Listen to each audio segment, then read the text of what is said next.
வணக்கம். இது என் வழி இயற்கை வழி. நான் உங்க ராஜமுரளி.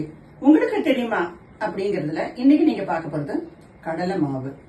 கடலை மாவு எல்லாருக்குமே தெரியும். அழகுல எப்படி சம்பந்தப்பட்டிருக்குன்னா அது வாஷ்க்கு ரொம்ப நல்லது.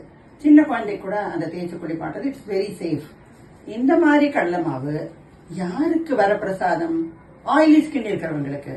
ஆயிலி ஸ்கின் இருக்கிறவங்க கொஞ்சம் கூட கவலைப்படாம கடலை மாவை யூஸ் பண்ணாலே இட் அப்சார்ப்ஸ் தி ஆயில்.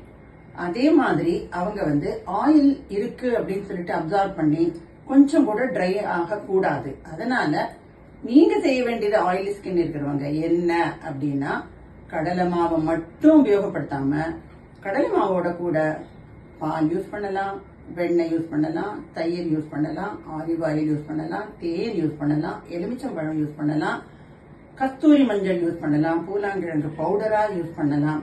இந்த மாதிரி ஏதான ஒண்ண கூட நீங்க போட்டு அந்த கடலைப்பருப்பு அரைக்கும் பொழுது கூட அரைச்சிக்கலாம். அப்படி இல்லைன்னா இந்த மாவோட கூட கொஞ்சம் கலந்துக்கலாம். இதனால உங்களுக்கு என்ன பெனிஃபிட் அப்படின்னா, வாஷ் பண்றது மட்டும் இல்லாம உங்களுக்கு அந்த சருமத்துக்கு மாய்ஸ்சர் கண்டென்ட், அதாவது பளபளப்பை கொடுக்கறது இந்த கடலை மாவோட கூட சேர்ற எல்லா பொருளும். சோ கடலை மாவு அலோன் மட்டும் இல்ல, ஆயிலி ஸ்கின் இருக்கிறவங்களுக்கு அதை உபயோகப்படுத்துறது எப்படி அப்படிங்கறத தெரிஞ்சுக்கணும். என்ன வியூவர்ஸ், நீங்க எல்லாம் நல்லா புரிஞ்சுட்டு இருப்பீங்கன்னு நினைக்கிறேன். ஆயில் ஸ்கின் இருக்கிறவங்க இனிமே கவலைப்படாம கடலை மாவு வச்சுட்டு இருக்கும்போது கூட இதெல்லாமும் வச்சுக்கணும்.